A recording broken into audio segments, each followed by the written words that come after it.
In conversations on how to adapt our food growing strategies long before 2030 as agricultural zones shift, affecting global crop output, but very few mainstream media outlets are talking about the most important issue of our time: cold weather crop losses. Our sun is going through a 400-year cycle, which has effects on our weather patterns as our magnetosphere weakens and the jet streams go out of flow. It's not CO2, it's not you, it's the sun. Are you ready to thrive in the grand solar minimum? Then join me for mini Ice Age conversations. I'm your host, David Dubyne, creator of the Adapt 2030 Mini Ice Age 2015 to 2035 video series. And good morning, good afternoon, good evening, wherever you reside on this beautiful blue planet.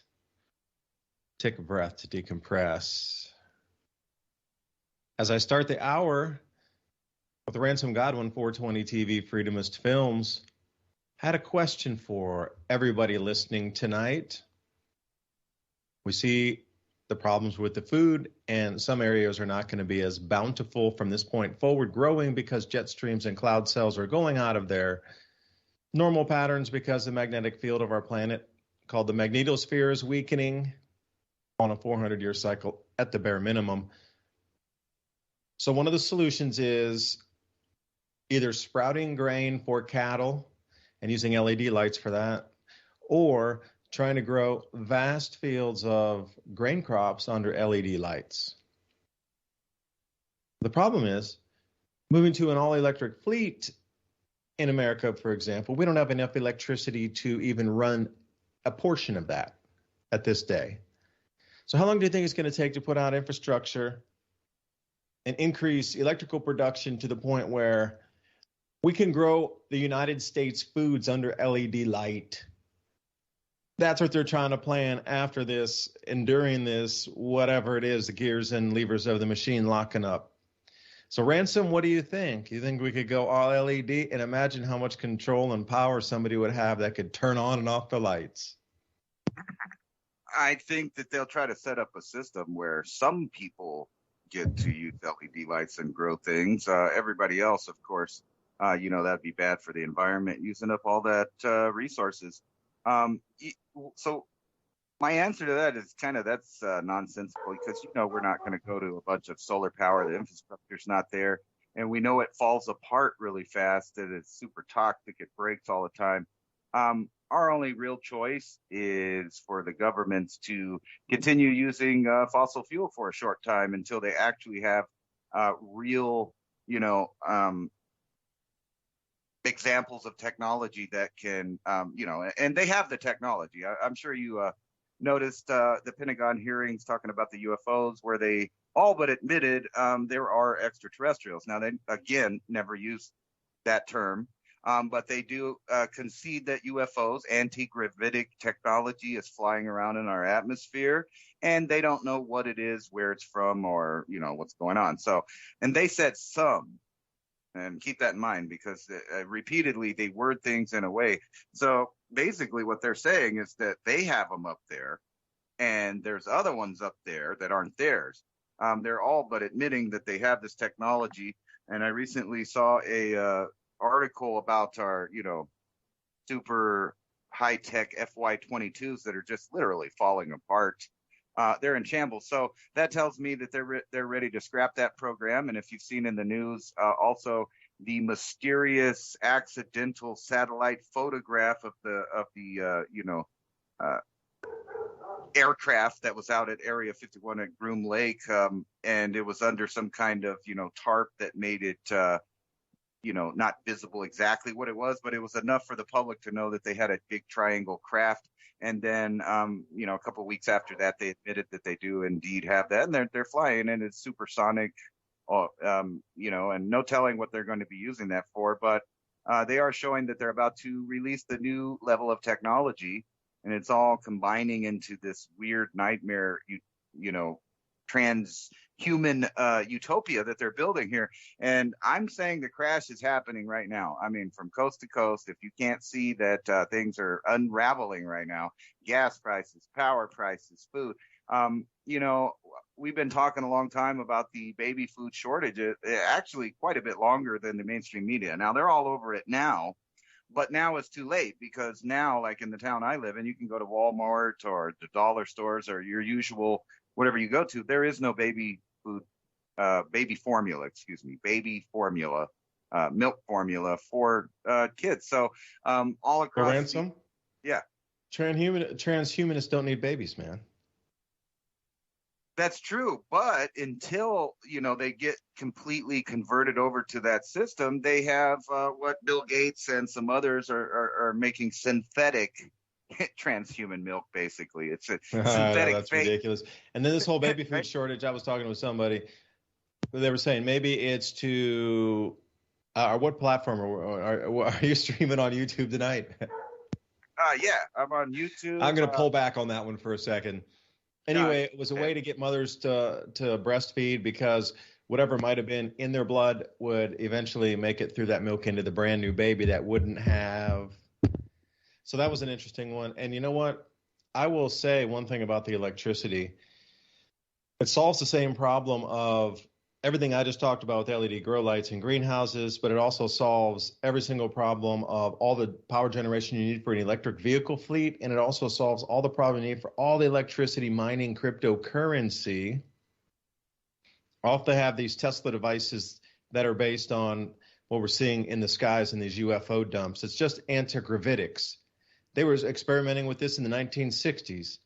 I encourage everybody to look up a Dr. Brown 1960s electrogravitics. It's almost like electrogravity, but at the end put itics.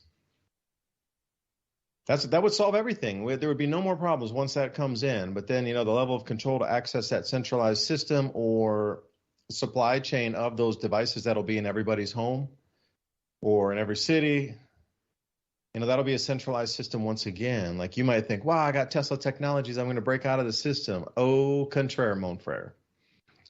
You're going to get one of those. You're probably going to have to, I don't know, facial swipe or whatever. But it does seem things are, I'm not going to say really short. I'm going to say they're being rediverted and reallocated into different parts. I'm saying that the supply chains are still pumping, but not to you and me. Where's the extra supply of these things going to, Ransom? Well, they're going to third world countries. They're being used as political weapons against the United States and others. And I agree with that they're just redistributing it, because I know that they have stockpiles in warehouses full of this stuff, because they overmake it, they let it expire, they throw it away. So we know there's a lot out there. So this is just to hurt the American people. And everything's kind of coalescing at the same time. And the reason I'm saying the crash is now started, and it's just going to keep getting worse throughout the summer into the winter. And I know you were talking. Wait a second, stop. Where's your deepest point on that going to be? As you said, winter. Give me a timeline on that. I think they're going to drag it out. So the way they've been doing it is upping it kind of like 2 times level each time they give us some new layer of stuff. So right now it's the gases and the baby formula. But then the actual food's going to show up in a double event here at the end of the summer into fall and winter. And by next year after that, I think everybody will be in the way of being trained to the new system. Things are going to get pretty hard for some people. And that's the thing that people always forget when they're in these little bubbles, that sometimes just because you don't buy these things and those things don't affect your life, it's a delayed effect. And I don't know where I put it, but I saw a article called the chicken wings for $34. And they're saying that is a major marker to tell you how bad inflation and prices are going to go up. Pent-up inflation driving food costs higher. And this is they quoted a term with it. It's the chicken wing marker, right? So they know that this is skyrocketing price. That kind of is a good example of the whole thing. But everywhere you look, There are stories about kids now being put into the hospital because their fluid levels are low, their nutrition levels are low already because they're having a hard time finding formulas on a regular basis. Now, in the town I live in, my girlfriend just went to the store to do some shopping, and while she was there, evidently there was a little bit of a scene where people were starting to slightly panic that there was absolutely no baby food at the super center. And we've been ordering it online because we get a special kind of goat milk or whatever. And that now is on, it was on back order, and we were ahead of the curve on that. But now if you want to order any more, it is out of stock. So they're going to put the crippling on everyone. And every indicator of the economy to a layperson like myself that just looks through headlines tells me stuff is about to crash and get bad. Gas could rise above $6 per gallon. I saw another article that actually said that the new gas pumps are all being set for $10 plus per gallon, which if you've ever seen the pumps, they go to $9.99. And recently I made a joke because I have a new truck stop gas station thing really near to my house that they just built. And when they put it up, I made a joke because I filmed it. It said $9.94, something like that, and then for diesel, and then for regular gasoline it was like $5 plus or whatever. I forgot the exact number, but it kind of shows you what they were already ahead of time. They're planning for the prices to go up, and then if you look at this, S&P 500 falls again on Thursday, inching closer to bear market territory. Of course, that means another indication of bad economy there. Home sales down. Nobody's selling their home now. They're trying to stockpile their resources. I think people are catching on. And then just all through the headlines, that's what it's talking about. Inflation, super crash of the economy here. And then at the same time, we're announcing stuff like Google has reached human, level. They're telling us that, and they're telling us UFOs are real. But that's all in the background just to keep it, agitating at you with everything else. So here it is. The game is over. Google's DeepMind says it's close to achieving human-level artificial intelligence, but it still needs to be scaled up. And in my opinion, that was like 2 decades ago, maybe. Yeah, exactly. That's exactly what I was about to say. In my opinion, if this article says that and Google is bragging about that, this is a decade or more old technology level.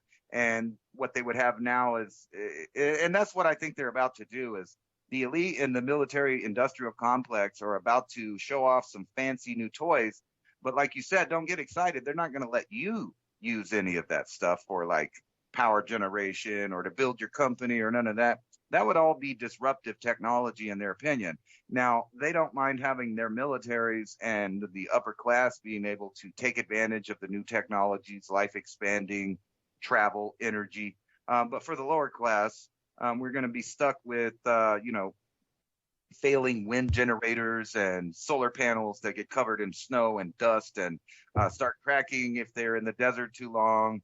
They get dirty. They get, there's so many problems with the supposed green technologies that it's obviously there, to fail. I mean, it's put there to fail. That's for the lower class. That's just so everything gets turned off. And if you saw the bill, I'm going to say Elysium. Don't know if anybody's seen that movie.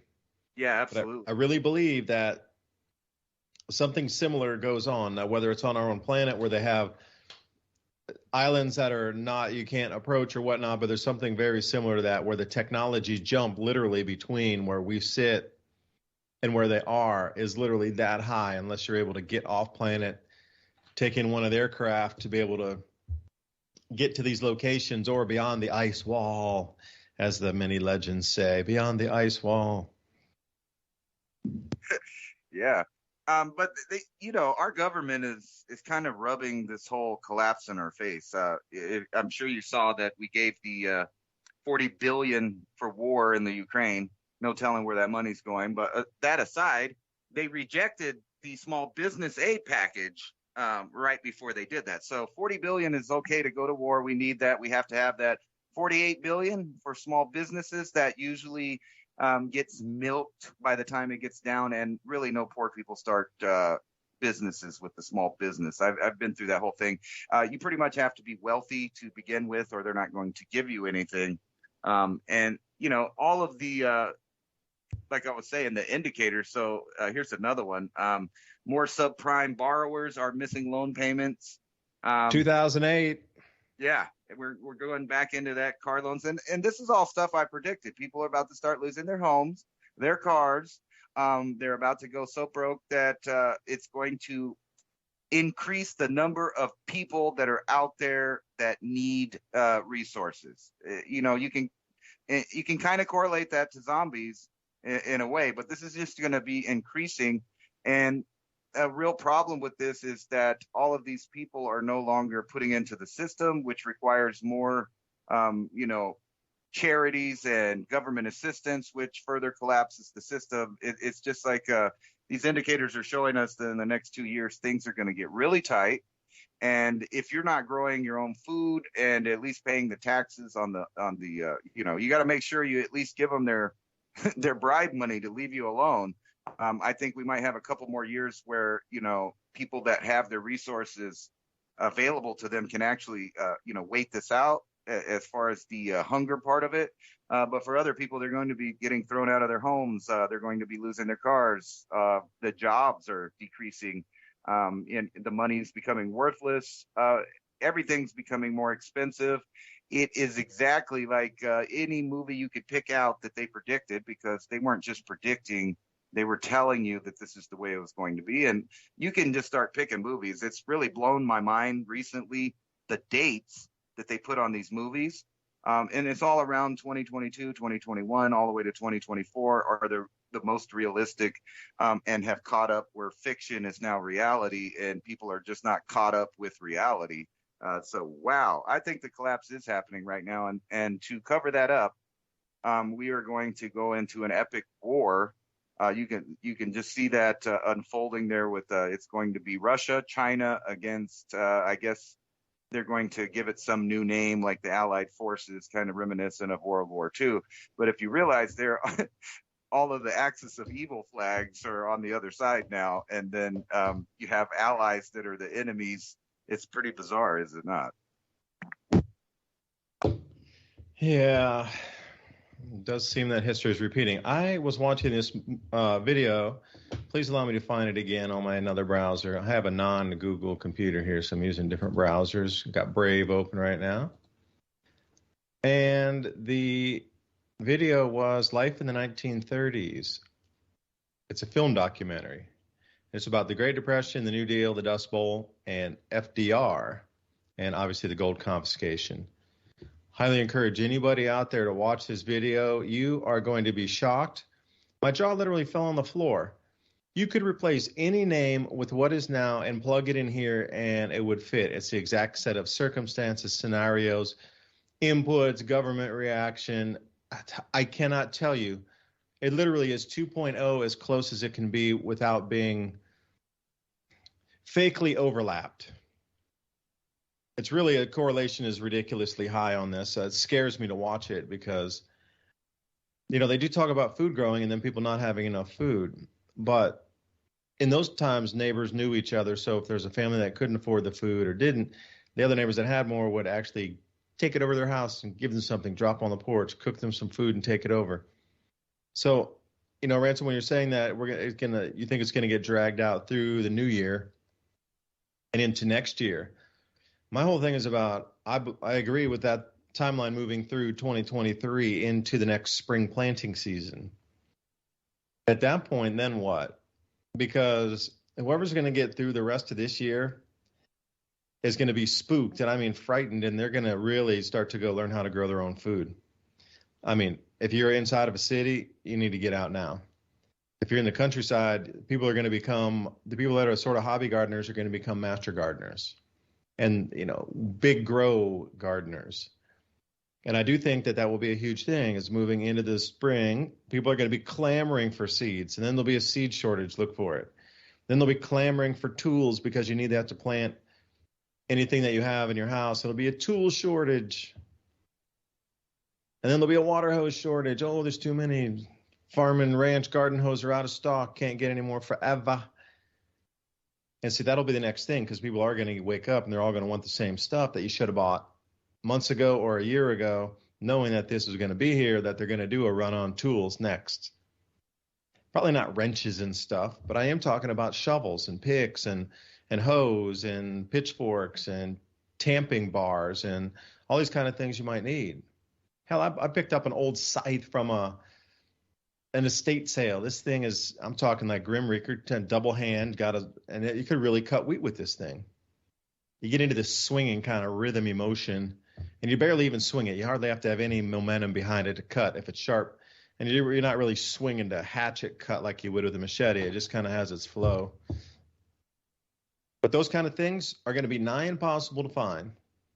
You might find a crowbar, but if you're going to be looking for different kinds of spade shovels and digging shovels and whatever, hand tools that you might need also, like little shovels and whatnot, see, China shut down already. They're not sending any more stuff. You can't see that. That's another part of it here, is this whole lockdown of China goods coming into America to siege it at that point. There won't even be shovels coming from China anymore. Like whatever's in the system now that's it. So then you look and you go, I can clearly see what's going to be going on for the next year there. Yeah, that's exactly what I was about to say. With this thing going on with China, it's obvious that at some point they're just going to cut off anything that they're sitting here. And if you know anything about the U.S. economy, you know we really just don't make that much stuff anymore. True, there are some American-made companies, but in retrospect of yesteryear, we don't make anything, and the majority of everything is coming from China. So that just gets cut off. So all of the little knickknacks and things that make life easier all of a sudden just hard to find. And if you don't have old ones, you just don't have it. I kind of wanted to increase this idea, though, of what I'm saying, why I'm saying the collapse is now. And I'll take you to congress.gov, HR 666. Oh, no, you're kidding. Oh, no, I am not kidding. I'm showing everybody that now. So this is the Anti-Racism in Public Health Act of 2021. Now, I'll skip you the loveliness of reading it. So it basically gives the government power to say that anybody is racist and should shut up about anything they say in regards to public health or anything the government does. And then, okay, so let's, you can look that up and read it for yourself. I'm sure I missed some of the stuff that's in there, but that's just my breakdown right away. And then here we go, HR 6666, 4 sixes, the COVID-19 Testing, Research, and Contact Everyone Trace Act. Introduced here, as you can see right here, the bill's been introduced. A friendly politician near you. That's right. And so this is one of those ones they'll cram through, like both of these probably. And then HR 66, Caring for Kids Act. I haven't got to read that one, but I bet there's some gems in that as well. So we got 66666 and 6666 all being introduced into government, and we'll see what happens. But inside of this, let's pay attention to the 4-6 one here, HR 6666, COVID-19 Testing, Research, and Contact Tracing Everyone. Notice the word everyone right there, Act. Okay, so in this bill, it allows the government to use what was previously, executive orders, like from Obama, Bush, etc., giving the government power to quarantine anyone for any reason, basically. Now, this bill will be passed into law, which is not the same as an executive order. And this bill includes the same language of forced separation, forced quarantine. It talks about camps for people that don't agree with what's going on. And then, of course, you can see how this one that's talking about contact tracing everyone and throwing people into camps, and also quarantine centers, however you want to put it. And then go back to HR 66, the Anti-Racism in Public Act of 2021. Notice that these were already made last year, but they're just getting introduced this year. So basically what this means is they're going to use these two bills in conjunction with each other to eliminate all free speech and free travel And this is where I see them pulling this out right here as the food crisis that's manufactured and followed by a real food crisis because of planting and wars, et cetera, all of these different reasons. You could go down the list. Plus, just look into the weather. They're talking about record highs, record lows, snows at the end of the, it's snowing right now in a lot of the Rocky Mountains, and other places are about to have extreme heat. Here in the Southwest, it's extreme fire danger, wind, and no rain. So you can see how this is all coalescing. Also with the AI, I want to bring you back to that, where they're admittedly about to switch over to AI systems with new technology. So we all know that, human beings cannot deal with the G-forces that we see in some of these lights in the sky or orbs or whatever you want to call them.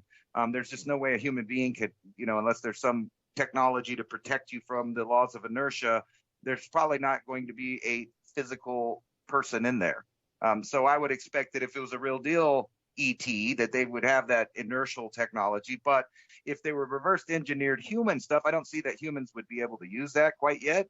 However, with all of the AI, and then I take you back to the PNAC, the Project for a New American Century, where they specifically said that by 2025, the entire Air Force and most of the Navy would be AI with no pilots, nobody up in the sky to start seeing these weird, plasma formations or different things or whatever it is, at the same time as they are telling you that aliens pretty much are real and they're flying around in our skies along with some of our own craft.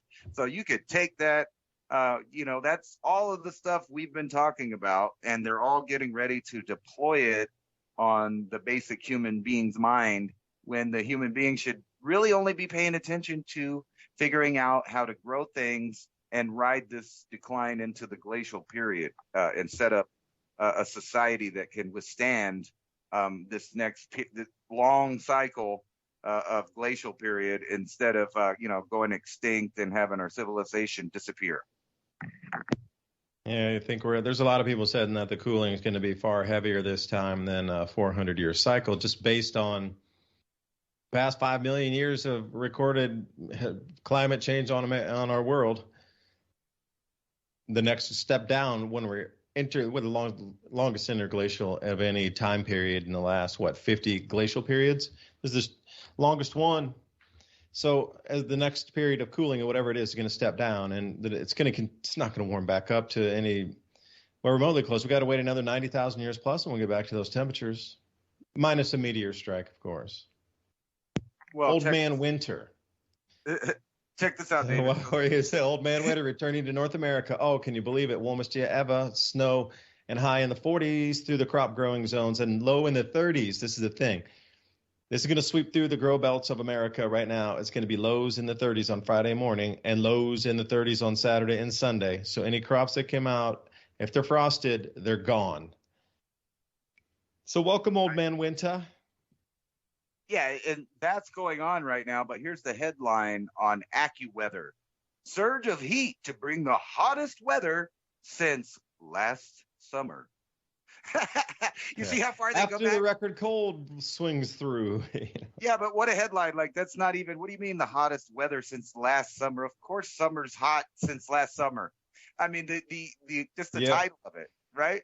And then the records are going to be broken. But aren't they always, if it's 1 degree different, minus or plus what it was last year or in the last 10 years, they say that same term like if it means anything against the average, right? It doesn't.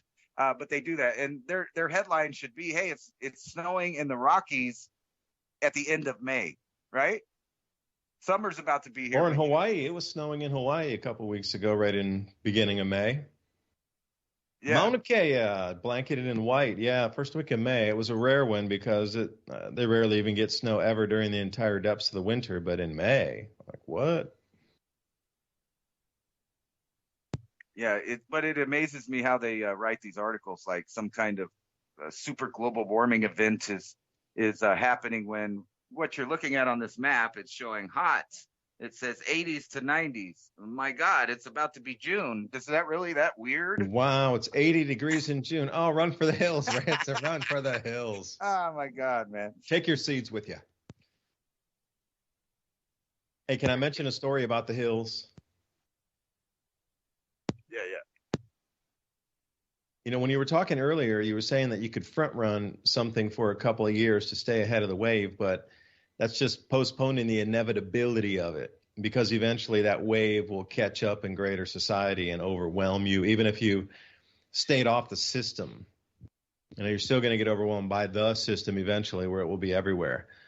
Because here in East Tennessee, when they were putting electrical lines through in the late 1930s after the dams were built in the Great Depression, because at that time, after the Great Depression, there was so unemployment. There were no lakes down here. It was incredibly just impoverished to the no end. So they thought if they could bring electricity into East Tennessee by using dams, plentiful water coming off the Rocky Mountains, Cherahela, etc., Smoky Mountains. Did I say Rocky Mountains? I meant Smoky Mountains. Excuse my late night mind. That they could collect all that, and they are now. It's incredible amounts of power being generated. But they were, as they were trying to put electric lines way in the middle of nowhere, was the first time that, you know, people had to walk down roads to get to where they were going out of there. And they were trying to put electric lines in, and people were shooting at the electric line layers like, get out of our property, you're not putting that thing in there, you know, like super old, you know, rough kind mountain people being like, that's our property, you're not putting electric lines on it, get out, we don't want your newfangled technologies, etc. Get that out of our property, don't bring it here, get off our land. But you see, now every place has electricity. And it was the same thing with the revenuers coming in. Like they were coming in to take a look at the land to see how much to charge for tax. And of course, in the beginning, like an enormous amount got shootouts, and that's really old Tommy gun, kind of like round barrel that you snapped in the Tommy gun loader kind of thing. That was really happening in the mountains of East Tennessee as these, what you consider now new IRS agents at that point were coming in to start assessing taxes on people's property, land, barns, houses, cattle, whatever that was out there. And they're like, no. So again, it was the same thing. They held them off for years. So ferocious that they're like, hell, I'm not going over to East Tennessee, man. You go. And finally, you know, after a decade, it was more than a decade after that, not just years, for the electric was faster. But the revenue thing took much longer to finally sweep through, but it did indeed. So even if they were able to put it off a full decade, front run it, they still got overtaken by whatever new system is being put in place. So I'm trying to do the forecast with that. So let's see, if you're going to stay out, how long, Ransom, really do you think with this unwind happening now, we're going to roll it into the food shortages in October.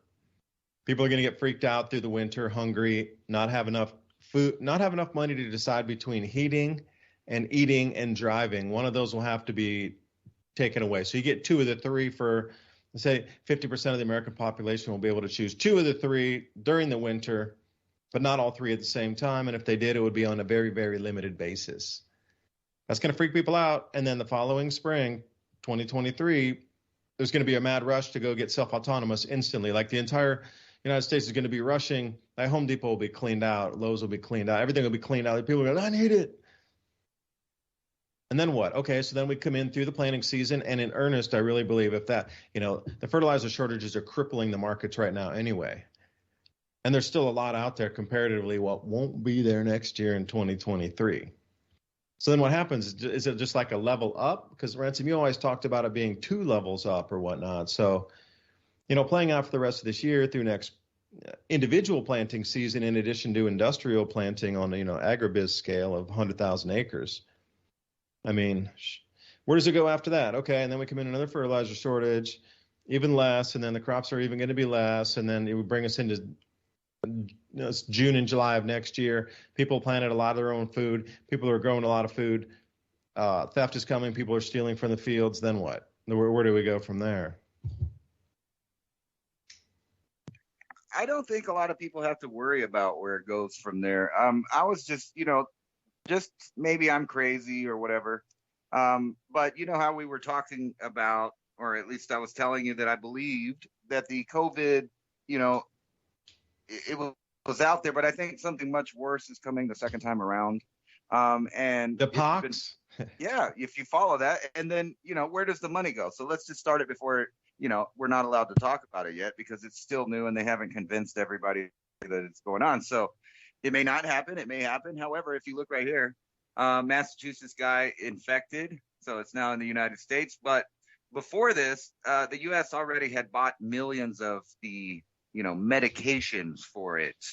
And guess In who advance of the news, I saw that, compared the two articles on the timestamp. That's scary. Yeah, and who's making those? Well, it's the same band of, all the usual suspects. We don't have to say it. No, I don't same want to get in ones. trouble for Let them. conspiracy, right? I don't want to get in there for conspiracy, but it is ironic how a certain couple people with famous names, so there's a pandemic. They have the answer already ready. It was already prepped. Not only that, they practiced it the year before so much that they made a fictional, situation where they could film fake news people and fake situations to practice it first. But this time, in between that, baby milk, the same people just happen to come out with some GMO baby milk. Now, I don't know, but that yuck. sound like a good idea to me. No telling how they made it. Yuck. I got one word for that. Capital Y. Yuck. Keep that away from me. Right? It's same group of people. Don't worry about it. They're going to take care of you because the U.S. just bought millions of medications for them for any possible, outbreak of anything in the future. But you get what I'm saying. I thought something more lethal would come. And if you know about the lethality of monkeypox, and the fact that this is another one of those things that so happens to be also made by certain governments and has a gain of function. I know that's a bad term, but there is a gain of function version of this in several military, infectious disease centers or biological weapons manufacturings. And I know you're not supposed to say it, but some of those. Don't say it. Stop right there. You're violating my free speech rights. Okay, well, you don't have to listen. That's true. But some of those just happen to fall in the hands of someone else. I was just, let's just put that out there. And then we also have our government warning us that there may be use of things like this. They didn't say this specifically, but they warned that those so-called people that just took control of some of those places where they make these things that aren't real and didn't really happen, but yet they're worried that those other people might use them. So when you put all that together, I don't know, where do you think we're going in the next couple of years now that lockdowns, mass preventative measures, and all of that has all been set up, prepared, and the public has now been trained for 2 years on how to deal with it. They gave them a break, just like we predicted that there would be a little bit of freedom in the summer, but I'm pretty sure that this is all going to, converge at the same time, all of these different topics. And I wanted to share this also. Wait, let me give you the shapak on that. I'll say those things are, I can label them all as shapak. Right. And think about all those at the exact same time hitting. And that's the thing that, you surprised me, because Abbott Labs was the one that was making all the baby formula. That's not there any longer. But digging into it, I didn't know they had a government contract to be the only and sole proprietor or manufacturer to feed into a certain government program that then you would get the rebate off of some sort of SNAP program. But the milk formula that was included in the SNAP program buyback was from Abbott, but Abbott paid off the government some 80% in tax on each bottle or tin they sold. Excuse me. And that was sort of a kickback hand pat thing. Like you say, they overproduce anyway. And to see the interconnected corruption in that too. Like, you're telling me that you'll give Abbott Foods a contract to control 100% of the baby formula almost into the SNAP program, where then tax money is used to give people food assistance, which I believe everybody needs that. If you need it, awesome that we have the program, because so many countries don't. But that, when you can go in and then get formula for your baby, is then Abbott Foods or Abbott that then had paid the government, and they got that contract out of hand by offering 80% tax or an 80% kickback on every dollar they made. But it's guaranteed sales at a certain ratio, so I'm sure, they know exactly down to the dollar how much they're going to get for their shareholders. Even if they're kicking back 80%, it doesn't matter. It's all written off in taxes for some other part of Abbott that is not milk formula. So see, and then that's why these companies don't pay any tax on their multi-billion-dollar revenue offshore entities registered in the same office, like 6,000 Fortune 500 companies in a 12 square foot office in the Bahamas or something, or the Caymans or Vanuatu or wherever it is, Panama. But it's all centralized on the milk formula too. So a lot of things to think about. I lost my train of thought there when I was trying to explain that circle. That's just so ridiculous. And they were saying the same players are getting the money again. Are you telling me these same vax manufacturers that we've heard through the news that are making record profits are the same ones that now are in control of the pox vax? That's correct. They're here to help us. They are here to help us. And man, they're just milking everybody. This is the greatest wealth transfer in human history, guaranteed right here.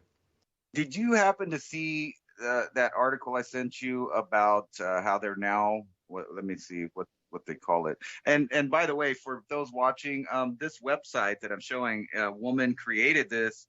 It's called Fighting the Baby Shortage, and it's a little interactive map that shows you where people have milk, where people need milk, where there's different kinds of milk. Yeah, that's right. It's called... wait a second. Let's say that again. I'm going to write that down and put it in the show notes.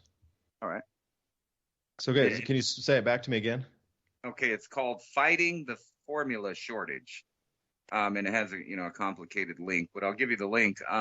And basically, a woman made an interactive map to help with the formula shortage here, and it has little symbols across the U.S. It's small right now, but I think if more people start using it, this may actually be a nice tool. So on here it shows formula in store, people that can donate formula, people that need formula, people that can donate breast milk, people that need breast milk, and where all the milk banks are located near you.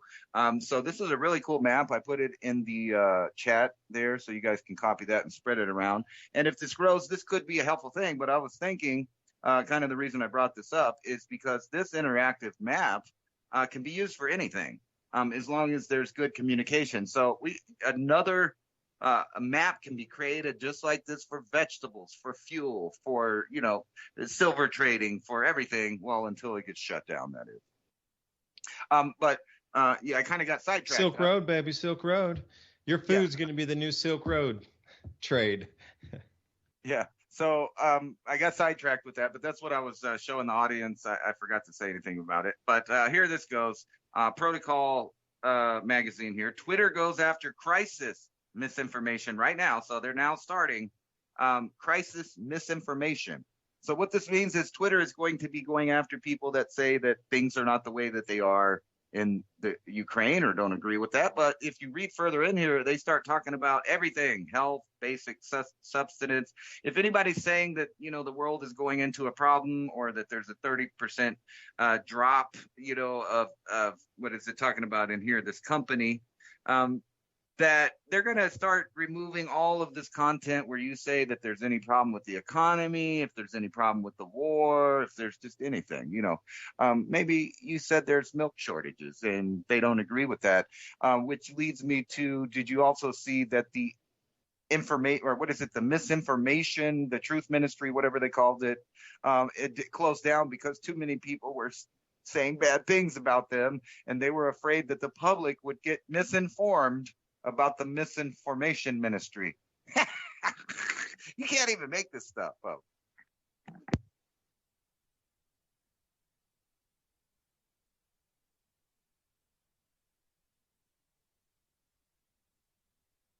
Oh yeah, and side note here, if you were shopping at the supermarket and you couldn't find any formula and you just happened to be there when some guy came in shooting people, you can put your faith in 911, as in this article. 911 dispatcher accused of hanging up on the woman. Put my faith in 38. Yeah, absolutely. Expanding. Hey, I had a thing about that. So if you were to take that same algorithm and run it with all the different things, could be rice. Okay, well, there'd be a certain amount of the population that'd be interested where all the rice is. And automate part of the programming, obviously.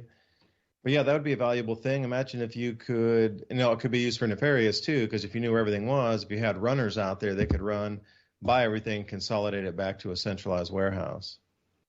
There's always going to be scams where, okay, you pay people a little bit more, whatever, that to make sure they get the supply. And then there's some other like fiefdom warlord in the corner of the town over there that bought up the whole, a huge amount of the supply and is now going to resell it back to the town at a higher price. Like these kind of shenanigans will probably go on using that kind of software. But to know where the food is, that's a great idea. Look how collectively people are helping each other. This is what I'm talking about. This gives me hope that people would want to help each other. But even if it takes a few extra seconds to type something in the phone, say, yes, it's here, or no, it's not here, or even click the yes, no button to help other people find supply when they can't other places. That's a great thing. That's decentralization. You don't have to rely on a news channel to go tell you there's formula at a Walgreens or not. This app or whatever, this program should be able to help everybody. Now let's take it to the fruit, the grains, the nuts, fresh water, whatever it is. There's a million things. Yes, absolutely. And that's kind of what I was thinking. When I saw this, I thought, how brilliant is that you could have it's not quite a black market. It's just, like any other app that tells you where things are. It's a finder. But you could use these finders exactly like this woman set up or similar to it. Like you said, for rice, for corn, for seeds, for anything. And that would start the old school barter trading system up again. I know there would be some scams out there and stuff like that, but for the most part, people that are willing to, grow and do things or give and share like this, they're trying to just give it away. So you imagine that when you, go into hard times, you might want to barter with them. It's probably not going to be so generous like this, but it is very promising to see that people are already working on the problem outside of government, without government, to try to fix a problem, find a niche that needs. And I expect this website actually to grow pretty large here soon because it's pretty new. And it's just wonderful. And I've even seen that some people here in Guyana has started participating, and one in the United Kingdom. So this could become a worldwide app for anybody that needs anything. Yeah, like I said, that's the new Silk Road, because I'm still trying to find the validity of this, but I really don't know for sure. I've been digging at it. A lot of chatter going around saying in Australia there's been laws passed that you can't grow your own vegetables in your yard. It's not really true to the letter of the law there. I couldn't find exactly that, but what I did find was something similar, that authorities had a right to come onto your property looking for quote-unquote biosecurity threats, i.e. disease on plants, and then they're allowed to destroy your entire garden if they feel it's a biosecurity risk, quote unquote. So can you grow the garden? Yes. Is it illegal? No, you can still grow your garden. But on the other side, they could come through in one fell swoop and, okay, this whole town of, give me a town in Australia that's kind of remote, that's a full ag town somewhere, got to be more inland off the coast. Everything there has to be destroyed like they do with chickens now. So I think there might be a migration of like bird flu culls over to vegetable and garden culls in a city, so people would lose their entire food production and they'd be right back on the system again. Now see, I can't find that part that says it's illegal to grow the garden and whatnot, but what you can find is the part that says they're allowed to go destroy the crop at anywhere, shape, or form, even if it's one rose on your front stoop in a flower pot that's on your front porch. They're still allowed to come and take it away and destroy it because it's a biosecurity threat. That I did see. Splitting the hair there. I know it is. I know it's splitting the hair, but people are going to need to know where things are when they are lost or not available. Got to be somewhere in the country. Even if you had enough resource to go across the country to get something, would you get it? I'm not sure. What if that $10 pricing of petrol looks interesting too? I'm going to go to a couple gas pumps and check out and see if they've gone to 4 digits instead of 3 on the petrol pumps here. I was kind of wondering here. I want to show the audience this article here from San Francisco Gate.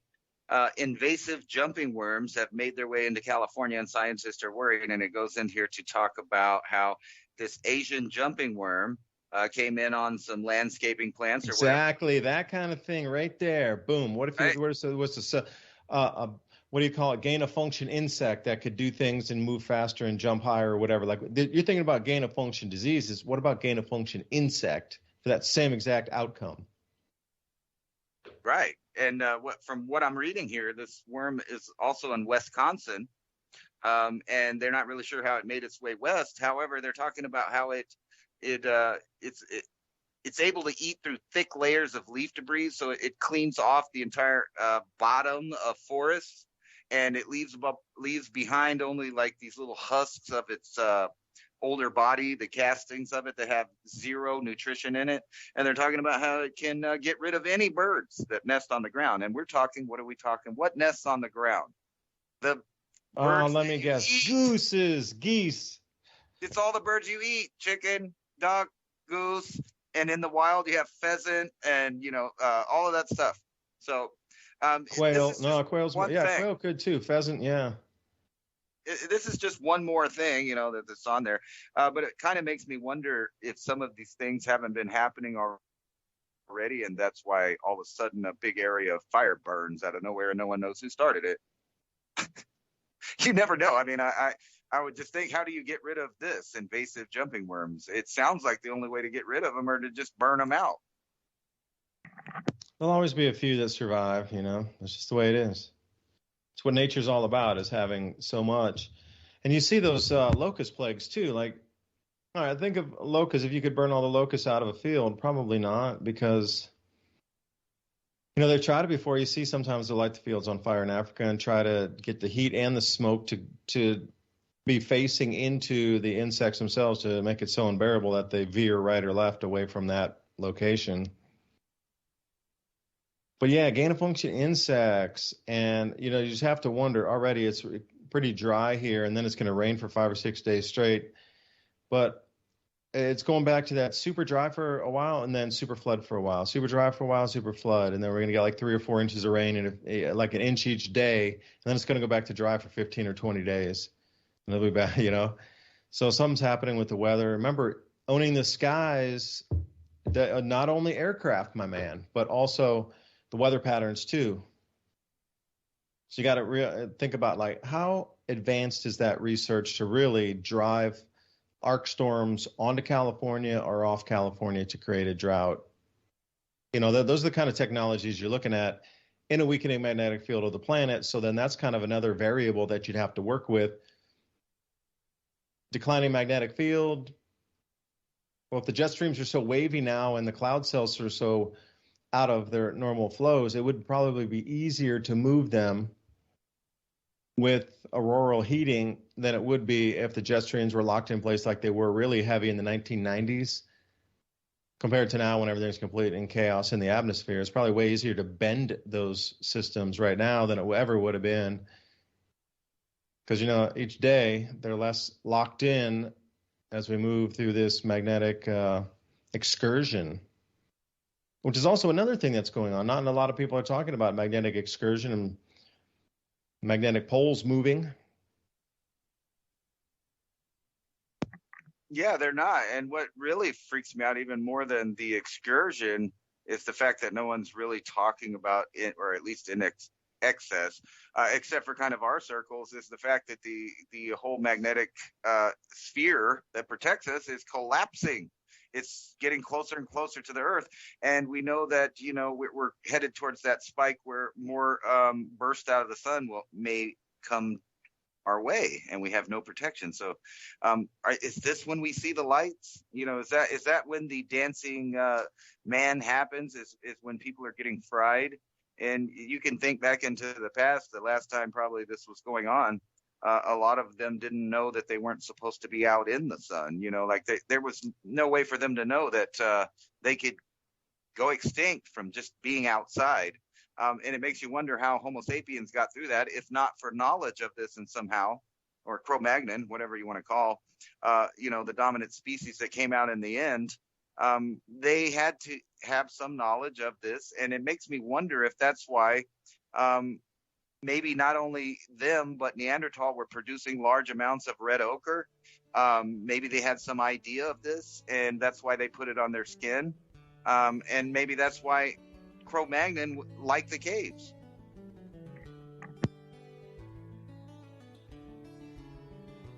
We'll be back in 2 minutes and 2 seconds. David Dubyne, your host with Ransom Godwin, 420 TV Freedomist Films tonight, Studio A Revolution Radio, the Mini Ice Age Conversations podcast. Talk about electromagnetic effects on the planet and plasma displays of ancient archaeological petroglyphs in the skies 2024 when we come back.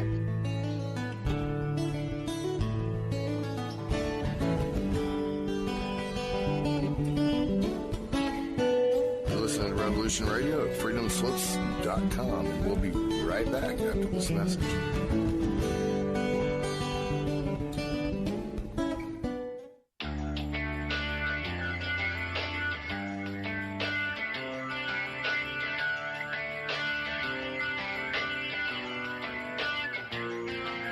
This is Thomas, a.k.a. a Mad Painter. I'd like you to join me Monday nights, 10 p.m. Eastern Standard Time for Open Canvas. Don't forget to bring an open mind. Yes, folks, that's right. Bring an open mind to an open canvas. Again, that is Monday nights, 10 p.m. Eastern. UFOs to government corruption. This is Revolution Radio, freedomslips.com. You don't need to expect us. We're already here.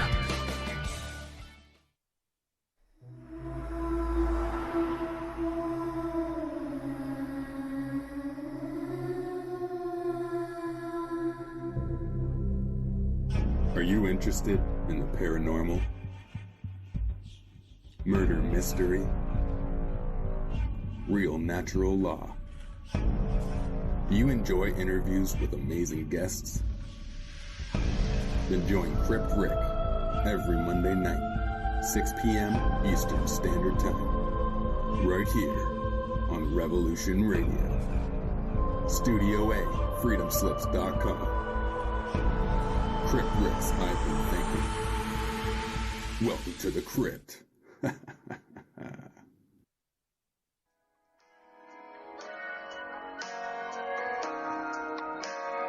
Join me at Revolution Radio, Studio B, at 11 a.m. on Saturday for Free Association,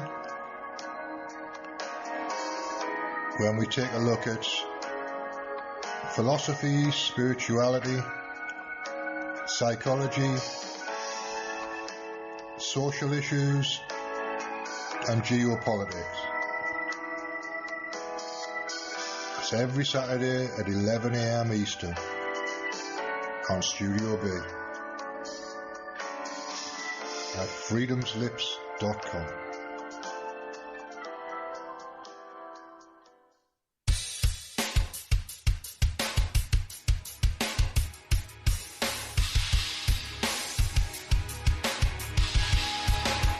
Enter into a world unseen on Raven Star's Witching Hour.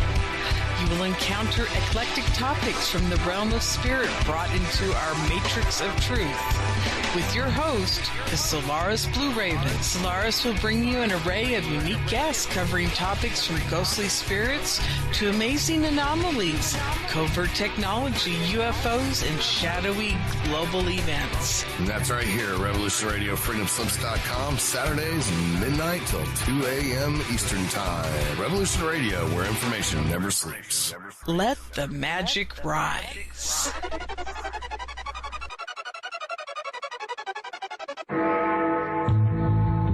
Galactic Interstellar Council on Revolution Radio Studio A, Fridays at 2 p.m. Eastern. Join us as we traverse the starseed paradigm,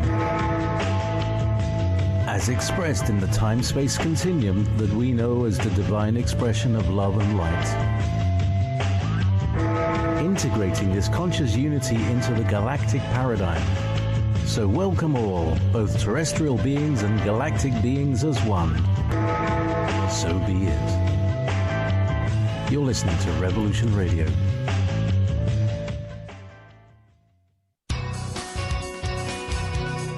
Thank Thank you for listening to Revolution Radio at freedomslips.com. Any commercial advertising you may hear in this program is of the sole discretion and benefit of the host of whose program you are listening to. Revolution Radio does not endorse any commercial products, nor does it accept monetary compensation for on-air advertising of commercial products, nor will it ever. We are and shall remain 100% listener supported. Any product advertising on this program are considered used at higher risk, and Revolution Radio shall not be held liable for any claims or damages received from any product advertised within this program. Revolution Radio, where information never sleeps.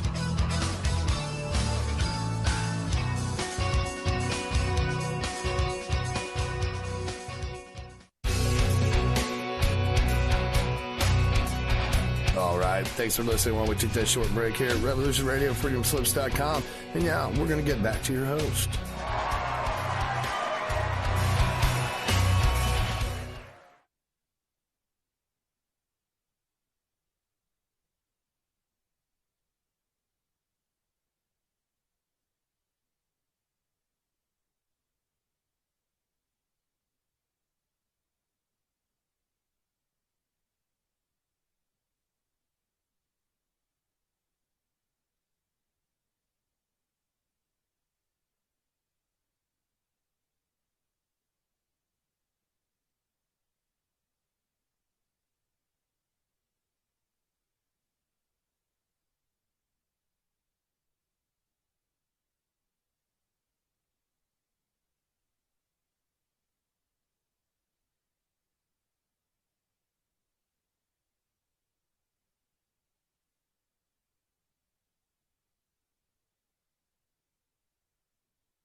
Hello, and welcome back.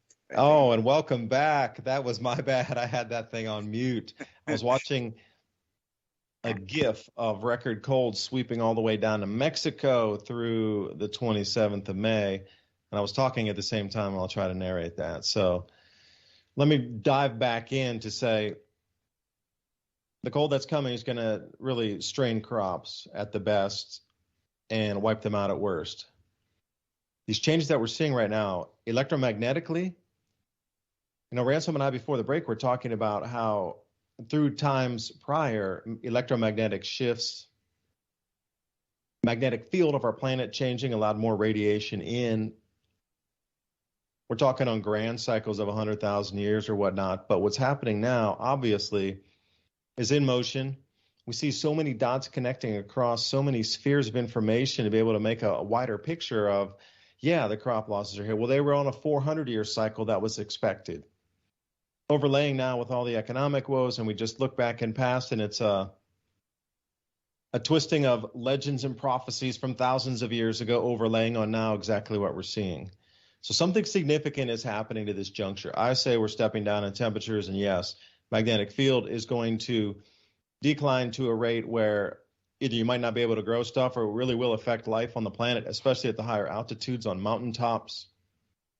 And, some platforms won't even let you speak like this. So Revolution Radio, freedomslips.com, consider a donation if you like free speech and want to listen to us, not just me and Ransom Godwin, 420 TV, Freedomist Films, and myself talk, but everybody's voice is trying to draw a larger picture.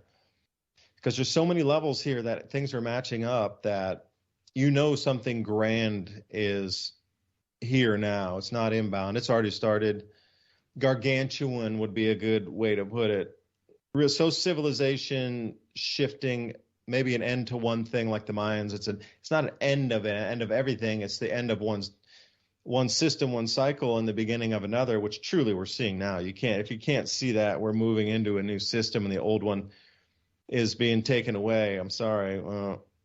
Back to the Kool-Aid or whatnot, but like the Mayans had spoken about that, the change of the age. Well, we're in a change of an age. We've seen it going on for 2 years. It's just accelerating right now to the point where you can see it almost every day. Back then it was all shaky, scary, and we, upset the apple cart, but it was a slow upset. It was almost like you could see it in slow motion. But this one, just bam, you're hit by a train going on the 250 miles an hour on a maglev track or something. And it's like that every single day. Something far grander, more heavy, more powerful is here than way above a 400-year cycle. 2,000-year cycle, absolutely. If it was even a 12,000-year cycle where the magnetic field of the planet starts to behave strangely like it is now, whatever's happening is a realized, okay, the system's has to change because it can't exist in its present form.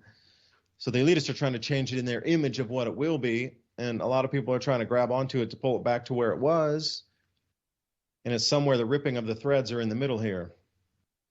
Just like the giant Arctic cold front going down through Texas and into Mexico on the 29th. Seems like there's a lot of ripping and shredding of things, doesn't it, Ransom? Yeah, absolutely. It seems like, we have all of these scenarios and there's people trying to play off of them and increase the hardship when it doesn't have to be, because almost all of these things are predictable and predicted by, people in the economy, the food market, et cetera. There's been so many people talking about things and it all gets ignored. And kind of the government cults around the world just keep going in a single-minded path to whatever goal that they're getting from the Davos group it's obviously coming down from them and the World Economic Forum. You're actually starting to see some politicians even calling out other politicians for working for that group instead of the countries that they're in.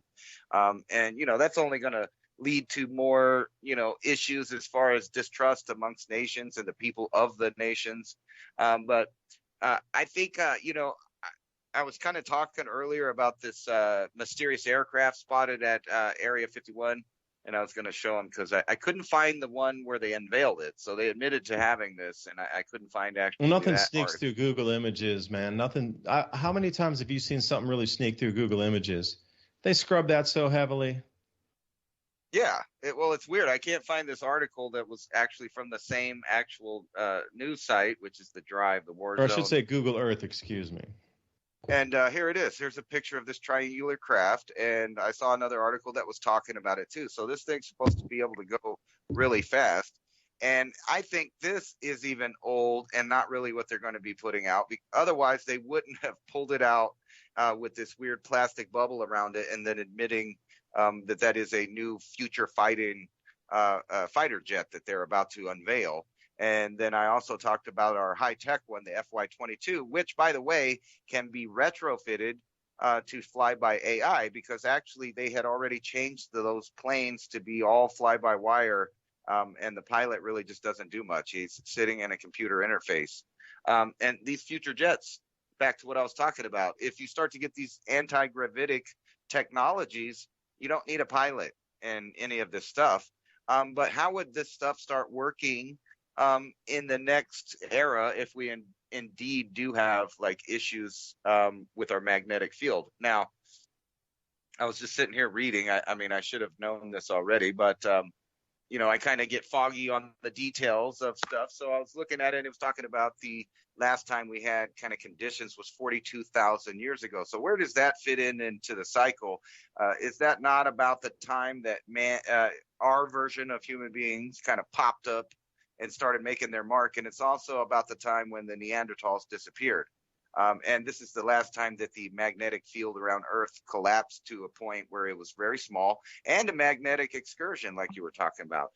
So if that was indeed to continue on the path like it looks like it's going to do, and we are going into slowly to this big trough on the graph, so to speak, into a glacial period, how is that going to affect all of these technologies, agricultural systems, and even just human beings walking around out there all over the earth? I mean, there's 7.5 billion people. A lot of people are going to be out there exposed. So what do you predict, and how does that fit into the cycle? And do you think we're near another cycle like that, where the same kind of circumstances as 42,000 years ago could be or might be us going into? Because there's no argument now that the magnetic field is collapsing, and that I know there's a lot of scientists out there arguing about the sun going into a shutdown period.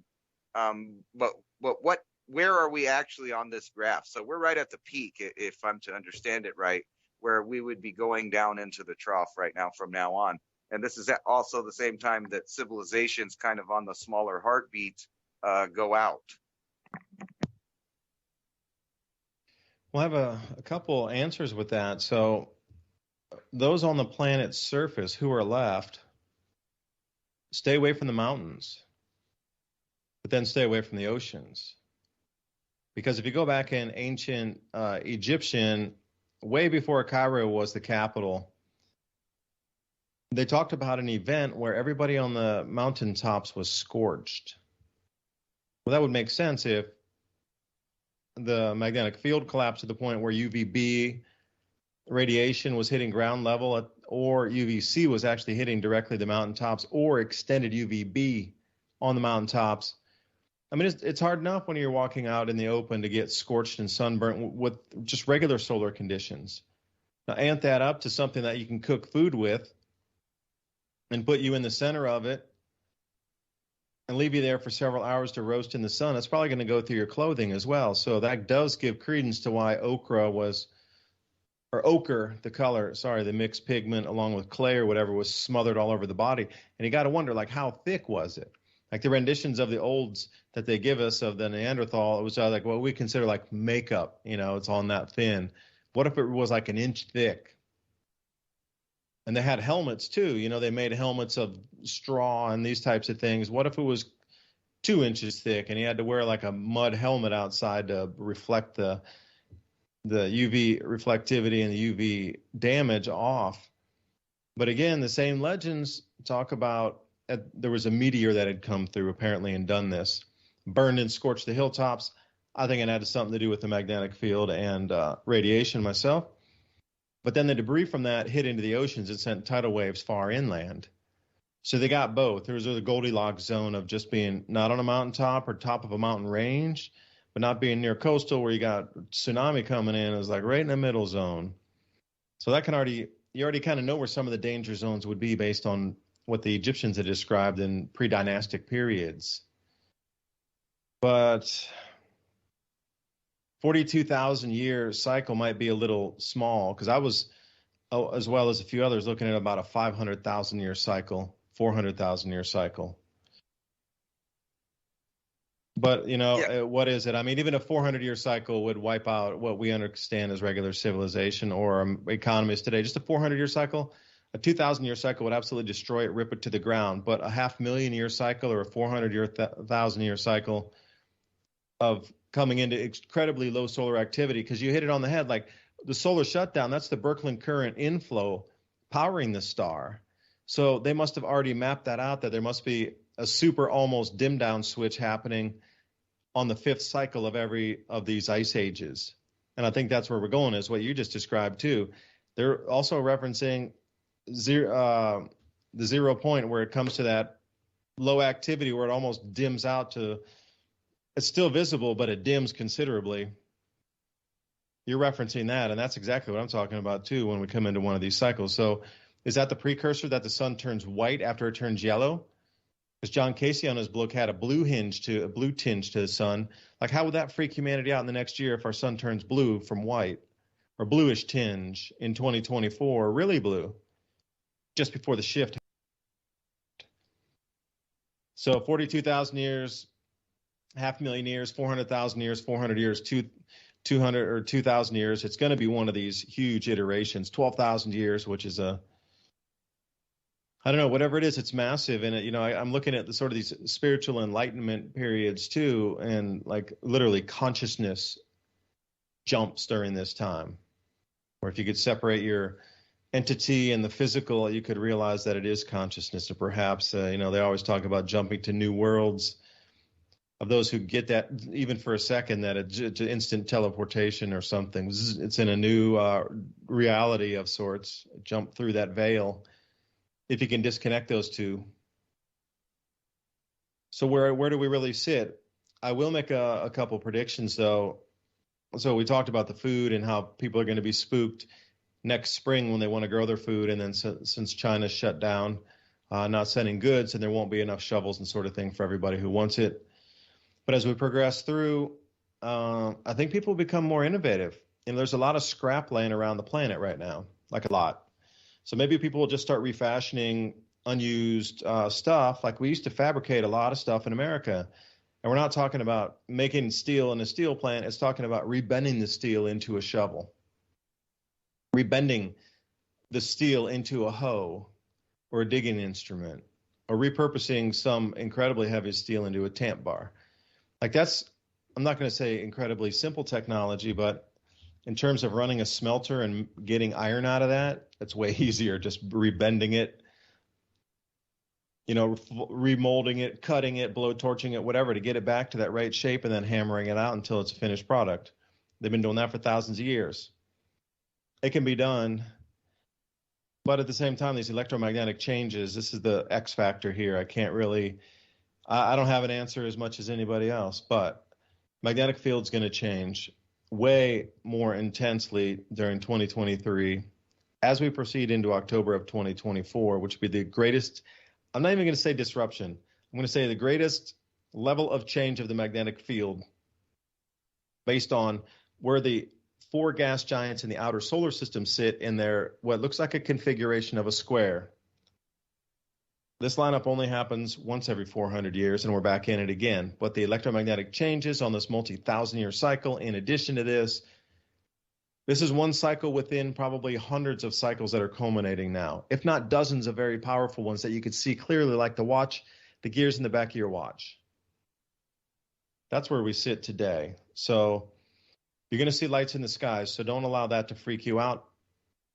It's just the current that's in the earth, our Earth's crust is overcharged. The sun is doing its thing, but we have more power on the earth that's been encapsulated from an overcharging period that it's finding its way out now. And that weakening magnetosphere or magnetic field, starting to see a lot more plasma, or what you consider lightning, or pieces of lightning for a better term, that will stay in the sky. Now, they might not come to a white hot flash, but if they're still at that state of what's called plasma, they will stay up there and they will be lit up and glowing, because the atmosphere around them, like a light bulb, if you're ever looking at a neon light bulb, it could be totally dark, and as soon as you put some current into it, whoosh, it lights up. Same thing. That atmosphere around there is more highly charged than anything we see will look like something that came from a canyon wall. And there are so many to choose from, and I would let Ransom attest to that, because he is a major explorer and archaeologist into looking at canyon walls and petroglyphs, desert Southwest, including Colorado. But I mean, the signs are there. I mean, what would you, Ransom, like all the petroglyphs you've seen and all the areas you've been invited to that are not open for the public, and all that private research you did, and all the trips you've taken, and everything that you've cataloged and photographed and taken people with you and done all that, like what's one of the major theme or major symbols or major things that you see? Is it people running from water, or is it squatter man, or what's like the major theme that you see? People moving with animals, or what is it in all of these petroglyphs that were left for us? Some of them are going to be electric, and we'll see them in the skies, but others must have been about like what's happening in addition to all that stuff, all the other factors. Yeah, I think that's exactly, pretty much, you kind of nailed it. What you see at every one of these sites, or every one I've been at, you see squatter man, you see the Jacob's ladder, you see different variations of things that, we just had a small convention, squatter man, and you had Diamond talking about all of the different things in the Parad experiment and how those match up, and some of the possible things that you would see during a full kind of flare of this happening. Just different shapes, where it goes down from snakes to like Kachina looking figures and on and on. But also what you see is survival.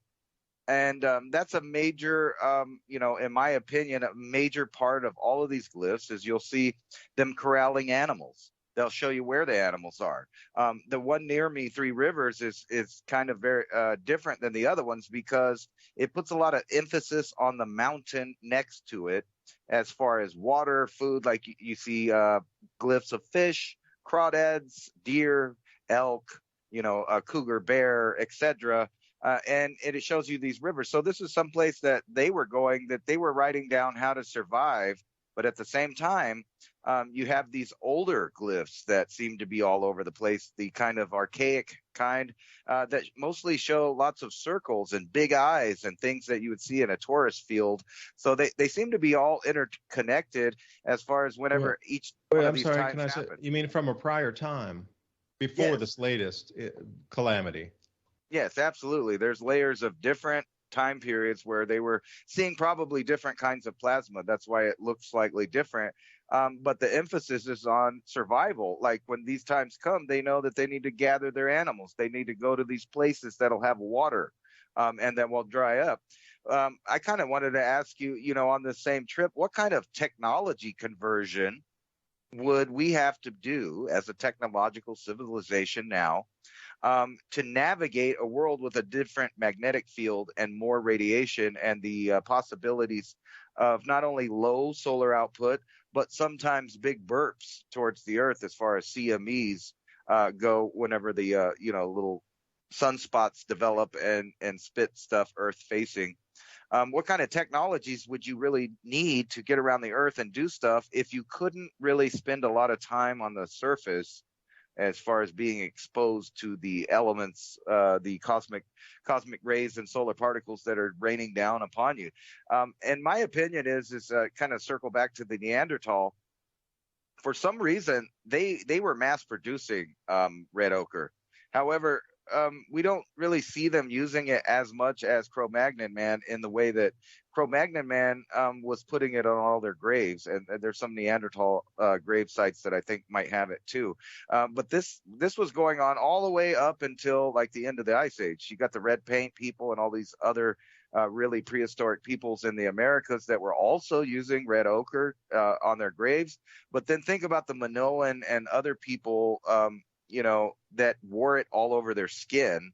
And we know that they did this. And you were talking about like, how thick did it have to be? Well, we know that the same people were shown as red and as white. And the reason is because the people, the women, generally were shown as very fair. So we know that they were fair people when they're describing the kind of people that they were. But when they show them outside doing anything in the outside, boating, hunting, they're covered in red ochre. And I think the reason for that is because they would just burn really bad, especially fair people. And this was a secret that was passed down for some time. And it possibly is the only reason that Cro-Magnon stayed and some of the other hominids disappeared, because they just didn't correlate the paint with the protection. And, and that's just my opinion, but it seems to be something. It might have been that Homo sapiens were getting Neanderthal to mass produce it for them, which is really strange. I think about that. They were mass producing it for what reason? Is it only for ceremonial paint? Is it only for graves and stuff? It doesn't make sense that it would do that. It seemed that they even knew that it would protect them into the afterlife. So that may go into your transition into the afterlife as far as the pineal gland getting to do whatever it does with the DMT at the end of your life. May not be able to do that if you're being bombarded with cosmic rays. I mean, who knows? And another question I have for you is, we know a lot of these ancient civilizations that are probably prior to the other civilizations that claimed them, like pre-pharaonic, Great Pyramid of Giza. We have Pumapunku, etc. All these megalithic places, including Tiwanaku, that didn't have any writing and evidence of megalithic stuff. But on top of that, they seem to have this weird technology involving mercury, mica, and lots of quartz-filled rocks. Now, the question I have is, if the magnetic field comes closer down to the Earth, would it interact with the rocks and the mountains in a way that it normally wouldn't, because the outside kind of the bubble would be further out into space? But if it shrinks, it would come in contact and have more energetic interaction with the surface of the planet itself. And I was kind of wanting to know about that. No, it already happened on Mars 6 months ago. Well, yeah. If you look up an article, Mars had strange auroras coming off of its mineral composition or its crust. That was 6 months ago. Yeah. That's already happening. So, it gives credence to like St. John's fire and, different ley lines through antiquity have been talked about. They glowed. That's how people saw them. That's why people put all these, what we consider cathedrals and places of ceremonial worship on top of these lines and connections of them. They lit up just like you're talking about, but perhaps not coming to a perfect 8 or a perfect H or something, or a perfect X or square like it does with a 4 with a crossroad. It would be loosely through the Earth's mineral composition, but yeah, maybe we're 8 or 9 mineral veins met in the center. Not going to be a perfect circle either. That would glow heavily. Well, you were talking a minute ago about the escaping energy that's been built up in the Earth. If the magnetic field collapsed, I'm not a scientist. I'm just saying. And it was interacting with all of these quartz monuments and altars and megalithic sites. You were also talking about the energy escaping, that which, in my mind, that I'm thinking about volcanoes, earthquakes, etc., which would further charge, like piezoelectric rock, like this granite stuff that they built, and like diorite and all of these other things that have a heavy quartz content. Do you think these things would probably light up and actually put out energy? That's visible. And like absolutely, yes. Yeah. So what happens if this starts happening in a modern civilization that has built infrastructure all over these things? Well, you'll have strange factory fires and all kind of things, or things that shoot out underground. Mainly things are generally insulated against ground contact, but there's always something, like if the Earth's crust were to pull apart and rift and even micro crack, and that extra energy went in there, your system's gone. So when you look at the amount of crustal anomalies happening or strange things happening with the top 2 miles of the Earth's crust, look through the news to see what's happening with these bizarre, very large landslides, roads ripping apart at just unseeming reasons, bridges snapping and breaking, and Mississippi is a good example, or actually bridges pulling away from their banks like we saw in Pennsylvania. Now think if that was an underground power conduit and it ripped apart, everything that was on that conduit line would be instantly fried because it's making contact with the ground. So then that would make sparks and all kind of things. So perhaps some of these unexplained fires are actually from the ground and the crust behaving, but they'll put it on as a conspiracy theory, because if you believe that, it's easier than to explain that, hey, the Earth's crust is rifting, and every time it breaks one of those cables, regionally or locally where it is, the ground current charge flows in and sparks fire in the next place on the line. Like, you can imagine explaining that to people versus, it's got to be a conspiracy to destroy the food supply. It's got to be those 40 factories. Oh, what if just 5 of them were from ground current overflow from the crust slipping a bit, pulling, fracturing the line, and then overcharging that? So, I mean, even if it's a small, then how do you explain that to people? You can't. That's just too scary for most people to even deal with. And that's what's going on, a lot of it. And if you look, the biggest thing for me is, they just put out all these charts saying, the locks in America, they're only aged to be 50 to transport, barge traffic and shipping traffic across the Great Lakes, to Mississippi, whatever, St. Lawrence Seaway. That's Canadian, but still lock system. They're going, the locks are 63. We definitely need to fix them or they're going to break. They're already foretelling you what's going to go. The lock system is going to go next. Because I've seen that Statista did the chart just last week. I had in one of my videos where they were showing all the aging infrastructure of all America. And the oldest thing on the entire list was the lock system that transport our grain supply through waterways down to Mississippi, through the Great Lakes. You can see, and then, if there were crustal anomalies, those would rip, break, and crack also. But what's the cover story? They're old and we didn't fix them. Sorry. It's only the lifeline for the grain supply for America and the upper Mississippi, but we didn't fix it for 60 years. Like, what? Like, some of the things are nonsensical. Like how much grain flows through that lock system every year is just staggering. But if it were to break, that would also be staggering how much it would get stuck and have to be rerouted overland. But if there was a diesel shortage, you couldn't reroute it overland. And if the railroad cars had disappeared like they did now, you couldn't take it by rail either, and then it's just stuck there. Then what? So this all fits into a very nice puzzle. If you start to take a look at electromagnetic effects on the top 2 miles of the crust that would rip and then break in a lot of fires and a lot of disruptions, bridges down, railroad tracks broken, fiber optic cables snapping, water pipeline snapping, gas pipeline snapping, natural gas, and a whole gamut of what sits under the city or under the town or under the earth itself. Explain that away. And then suddenly you'll see why a lot of these cover stories, seem to be happening at the same time. I'm just saying there's credence for both, and I'm really not 100% sure either way. Well, I think you might find this ironic. Around 2014, I found a lot of articles that were saying drastic rise in high Arctic lightning. And then here's another one right here. Projected lightning increase striking the United States due to global warming, because electricity works more when there's hot, according to this. Now, like I said, I'm no scientist, but I thought, positive and negative particles, making charge have more to do with movement and electromagnetics than it does to do with temperature. However, they are saying because of global warming that all of these lightning strikes are going to increase. And here it lists in a region where sightings were once rare, the Earth's northmost region saw 7,278 lightning strikes in 2021, nearly double as many in previous 9 years combined.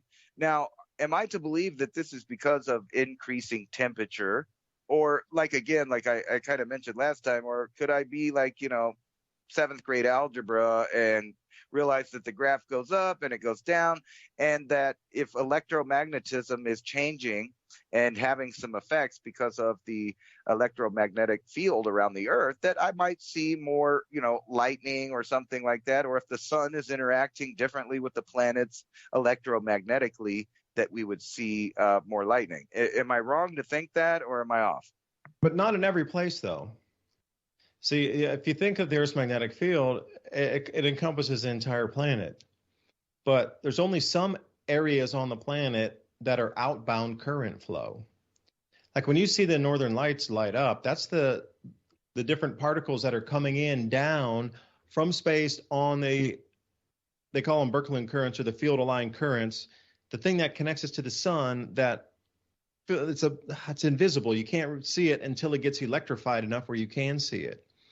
And the result is the northern lights, but sometimes it becomes incredibly electrified where it turns into a rope and you can see it. And they call that an auroral rope. And then other times you can see it in a really high atmosphere, maybe about 300 miles up on a clear night in a distance looking at the horizon, where it's so intense, the field aligned, the current coming through it, that you can see the magnetic field that it wraps around. So some of those elves are maybe 200 miles in diameter that are wrapping around a magnetic field line that is now visible because it's electrified enough and it's holding the charge to keep that glow that you can actually see what's holding that current going up and down the line. So thank you for the power company for generating a magnetic field in the wire that then brings what you consider the current out to the house. They're not sending me electricity. They're creating a magnetic field in the wire. And what you consider those electrons ride down on top of the wire and then get delivered to my house. Well, it's the same thing. You can't see it. It's in the wire. It's encapsulated. It's wrapped up. It's insulated. Well, it's the same thing with your naked eye. It's hard to see a magnetic field rope coming down from space hundreds of miles up and then coming down onto the surface. But then when it gets electrified enough with like you say, an X-class flare or something, that all those particles are really energetic, like you talked about. Was it the heat? Well, yeah, there is some heat in there. Excitation is what's that guy? And then one astronomer guy is kind of a wild one. Is the excitation of the different molecules that get smashed and turn into ions. But anyway, that lights up the field rope so you can see it. But this is an outbound current rope. They might be probably the ones you'll see most commonly are called the Hill, Hill currents. And those come out of the mid-latitudes from maybe 20 degrees north to 45 degrees north. Now, the big ones at the North Pole that roll in, they're their own field-aligned currents that come in. But then there's outbound charge flow, because everything can't be continuously coming in on a positive charge, and the Earth never decompress anything. The Earth's crust, earthquakes, is a good indication of overcharge. But there's areas on the planet when this outbound flow, ground-to-sky lightning, unusual lightning in the sky that'll stay much longer, those strobing, flashing lightning storms, those kind of indications there, migratory patterns being completely off for animals. And at the same time, if there's an outbound current flow, it's just like everything else. If it's at its steady charge, you might not be able to see it, even though there's still current flowing out from the Earth's crust, outward, out past the ionosphere, at a steady trickle or a steady flow. Now, the overcharge is when you might see that ground-to-sky lightning where it will become visible. But there's still an outbound flow going on, even if it's not that highly charged to make it visible to your eyes and turn it on glow mode, that plasma. Now, think about it. If there's still a charge coming out of the Earth, you're going to see regional weather patterns change. And wherever it's coming out on whatever current outbound, it should affect local weather in an area. And if you can pinpoint those areas, you can see what crops are growing under those areas, and you know it would be a localized disturbance in the crop growing areas there, because a higher charge means faster, more heat, like you said, Ransom. So there's going to be more cloud building, more excessive lightning, electrical storms, and also things are going to bend around it. So maybe it'll lose the ability for it to rain there, because all the storms are bending around that. Or maybe on the backside flow, it'll cause just tremendous once-in-a-thousand-year floods every 5 storms or something, because it's still being bent around there. So these are what you could expect. If you can identify these local current outflows, you can look to see which crops are under there, and then if it's a major part of a crop in a country, and that country is a major grower of another worldwide crop, and they grow 25%, but 80% of that crop's grown in the country right under one of those outbound currents, you know, you can almost take a look at how the crops are going to be affected globally on a more regionalized basis. Oh, but wait, that's what I'm trying to do in my spare time with GIS software mapping. But that's just me, though. You know what I really find funny is that the cause of the increase in lightning has actually changed. I was just looking through several articles from 2014, and in every single one of those, they say that global warming would be the reason of the increase in lightning. But then after that, it becomes climate crisis or climate change because, well, you know, I think they're about to be totally exposed on the fact that no warming has actually occurred overall in the past decades. We had a real, warming period in the late 90s there and early 2000s, but that seems to have, kind of gone. It's over. And the data is just not going along with what they're saying anymore. I know you're not supposed to say that. So Well, could I jump in? Could I jump in with a quick factoid? Yeah. Now, if you go to a researcher, his name is David Dilley, Dilley. And I did an interview with him probably 5 years ago, maybe 6. And he gave me a bunch of maps and charts and said, this pulse water from the Atlantic is either going to be more saline and salty, which will cause the Arctic not to freeze, or the pulse water can be extremely fresh, and when it goes under the Arctic, it causes everything to freeze faster because it's not as saline, and then it locks everything up fast. So he was describing that it's on a 9-year pattern. In 2022 or late 2021, we were flipping into the extremely freshwater variety of pulse. It's a pulse water melt. It's a pulse off the Atlantic multidecadal oscillation or area that's flowing through in the Atlantic basin. That pulses all the way through the Arctic, and it takes 9 years for that water to go all the way through one time and come back out. So it can be a warm pulse or a cold, or like I say, a colder pulse would be the more fresh. We're heading into a fresh. So the Arctic's going to start freezing more, and things are going to prolong cold, and it's just going to be a feedback loop for 9 years. But then once the warmer water is going to let up, which will come right around 2030.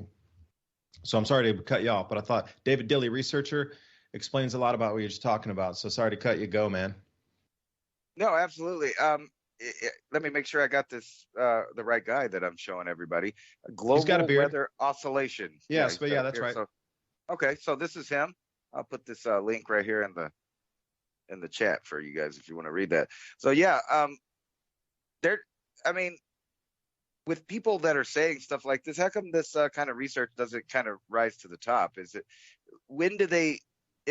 I guess my question is when are they forced to admit that the data is different than they've been saying it? Because, after a while, with just like with other things recently, you get more information and some of the conspiracy theories turn out to be right. I'll just put it that way. So when do you think that worldwide scientists... Those are called facts. Those are called facts, Ransom.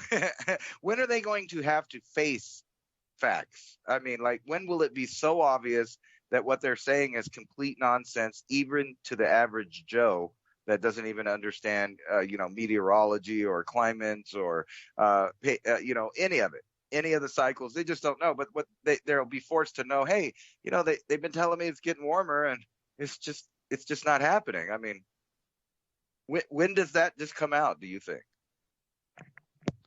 I don't think they'll ever come clean because as we look through and we march through October of 2023 with the earth changes that are going to be just spectacular and off the charts here, biblical kind, as we move into the very last year until it intensifies or will be at its most intense, whatever factor that is. And I can't quantify it, either lack of magnetic field, different, like you say, toroid waves looping on top of the earth. Will the four gas giants create their own slight second magnetic field that will overlay on top of a declining or field, whatever it would be, off of the sun, and we have a toroid loop. Now we got two magnetic fields. Well, the human visual perception change. There's a lot of things to think about, but all that's going to happen from the end of October 23 into October 24. And again, it's not going to just magically end on October 23rd or 25th of 2024. It's going to roll on for another, year or so at that sort of apex. It's going to apex through those weeks and months. And then as we come right at Christmas, it'll start to drop off in 2024. They're going to keep everybody distracted through that time. I mean, why would you come clean on the climate when it's going to get more and more crazy? But at some point, even the most naive person will wake up and go, now that squatter man thing in the sky there, I don't think that was from too much CO2. They lied to me. Then what? Then what? And then the blackouts come, so you can't get on Twitter or Facebook or any of that and argue with the powers that be anymore. That'll be the least of your worries, man. Right? Think about how they set up. We could talk about other portions of the Constitution that they've attacked, but think about this really invisible attack that they've given on your information. Okay, so you in there in the First Amendment, you have the right to redress grievances to your government. But how are you going to do that when all of the avenues to do that have now been set up on social medias that are heavily censored and whatnot? But it doesn't even matter if you can't even get on because there's no power. Am I right? Which brings me to this article. Yeah, because everything has to be done online because of COVID. There's no more like walk in. I was talking to who was I talking to the other day about the same thing? Like you can't even go into a Social Security office or anything around here. At least everything's closed. You got to do it online. Everything online. Well, you know what? Your system breaks half the time. I can't do it online. Well, you still need to do it online. So they're relegating everybody where it seems like every government thing was already baked into the COVID cake to absolutely stop. So there's no more physical contact between you knowing what an office was. Like that's going to be a thing of the past, and it's all going to be online. Absolutely. They have the entire government almost set up like that. And matter of fact, you can bring in any big tech company, as well as I do, if you called their customer support number or something like that, it's basically a joke. You get on with an AI, you wait a long time. Oh, terrible. But it brings me back to this article. You're not going to have to worry about any of those societal inconveniences. If your power grid goes out where you live, and this is an article by Zero Hedge here, tens of millions of Americans could be thrown into summer of hell as mega drought, heat waves, and reduced power generation could trigger widespread rolling electricity blackouts from the Great Lakes to the West Coast, according to Bloomberg. Now, if you add that to the fact that the Biden administration has just denied all of these contracts for energy production in the United States, and then combine that with the power that's going up. So you're going to have all these people overusing stuff, and then you add in all of these wildfires and things like this that just happen to be going on. And you can see that our grid not only has not been really updated to deal with the modern times, it's not updated to deal with any kind of EMP. But then you think about a lot of these smaller, grids that are running off the fossil fuel industry, basically coal, and you'll see that they are not really reliable.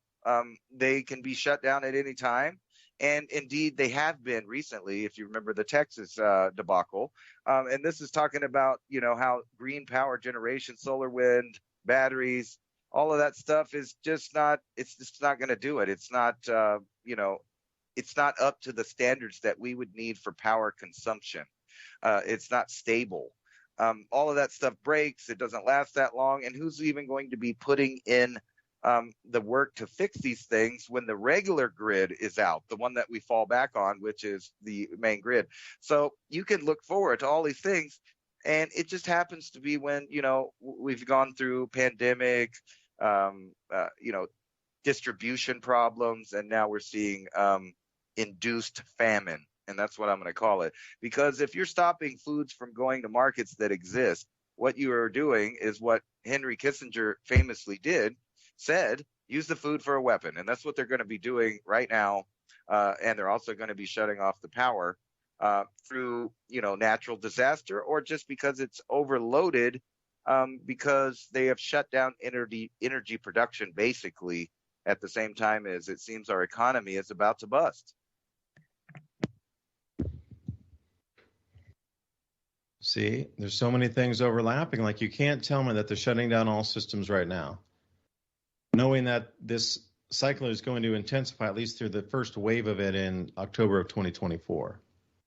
Electromagnetic field changes, and if there were to be a lot of chaos or reduction of population happening now, there wouldn't be so many people to worry about later on, 2 years from now. Because I think, some of these movies that we've seen is predictive programming where, the society literally is split into people between the live in the cities and those that are out in the countryside providing for themselves. And we've seen a fair few scenarios of these movies. But I can definitely envision it coming to that point where there is a societal split. Yeah, and we can run it back to the Neanderthals again, too, and Cro-Magnon and the different hominoid species. And, are we back at it again? Is this truly the point where we split again? Because if it was, it would be a 42,000-year cycle approximately that we would be repeating now. So if you look at cycle duration and strength, yeah, because we're heading the transhumanist thing, the Homo sapien. I don't know what word we would use, except the sapien would stay the same, but the new variety would turn into a transhumanist sapien or trans sapien. That's interesting, isn't it? Moves over, and then what? There's two species again, and then we repeat that as the magnetic field strengthens.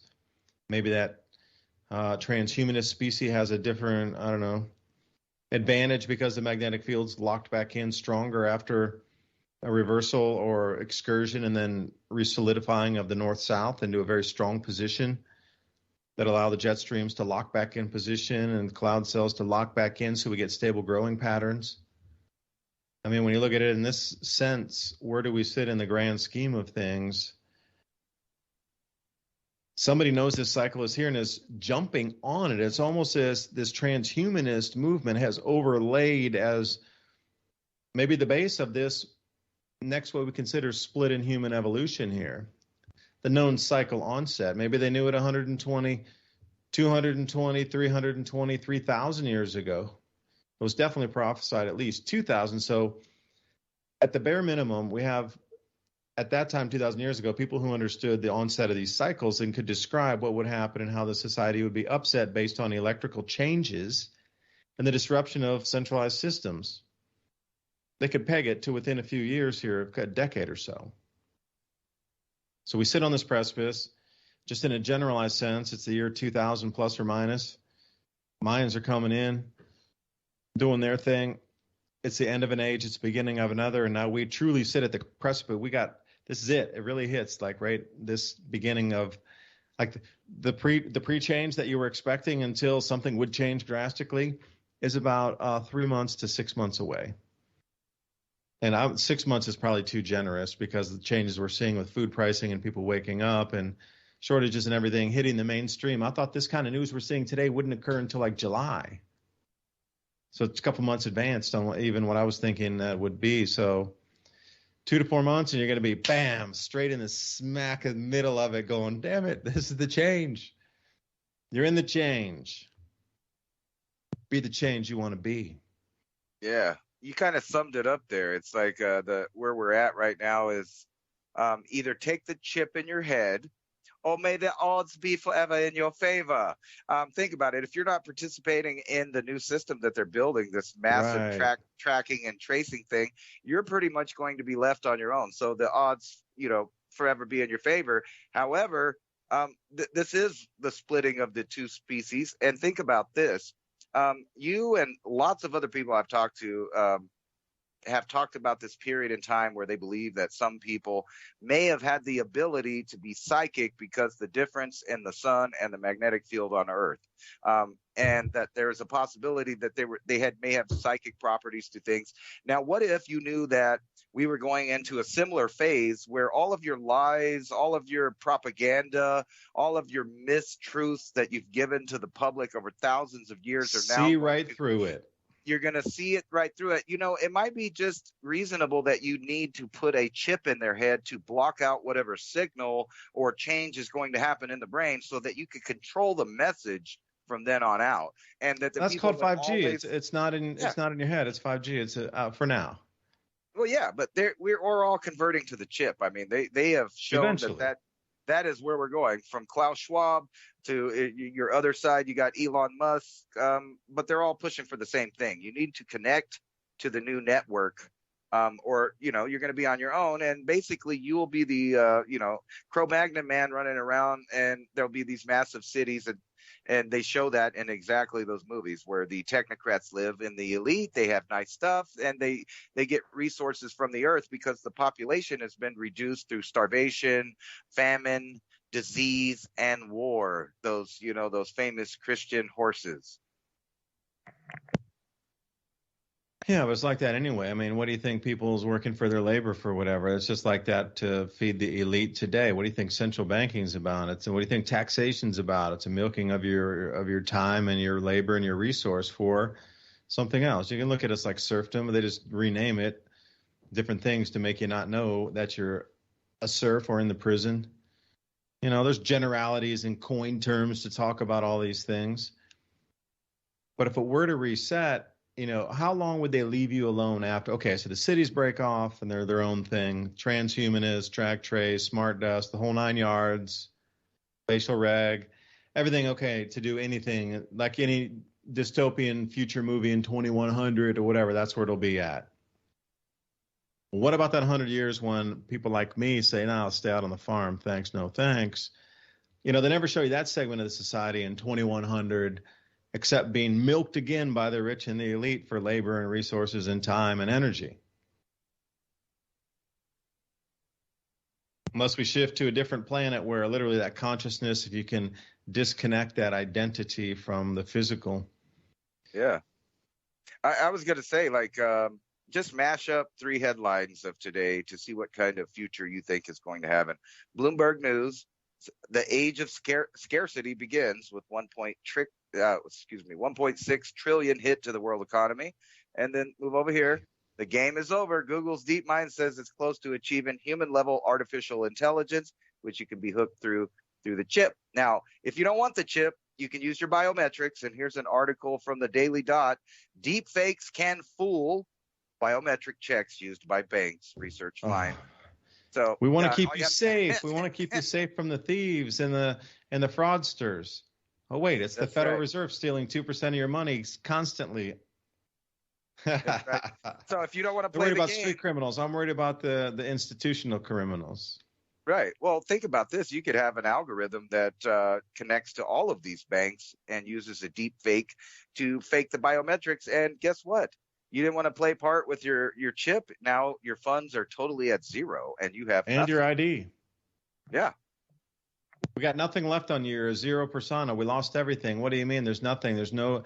You even lost your fingerprints. Like what? Happy Tuesday. Thanks for that. You know. Right. Here's a funny thing I thought you would find funny. This has nothing to do with anything, but George W. Bush called Iraq war unjustified and brutal, except for he meant Putin and the Ukraine, but he misspoke or spoke the truth because, you know, a lot of people think he's a war criminal for what happened. He did it on purpose, like he smugged everybody. Yeah, he did it on purpose, like he smugged everybody when he had that like donor thing back in Fahrenheit 9/11, that one movie, when he goes, "Where's the weapons of mass destruction?" You know, he's making everybody in the audience laughs. It's the same thing. He pulled it twice.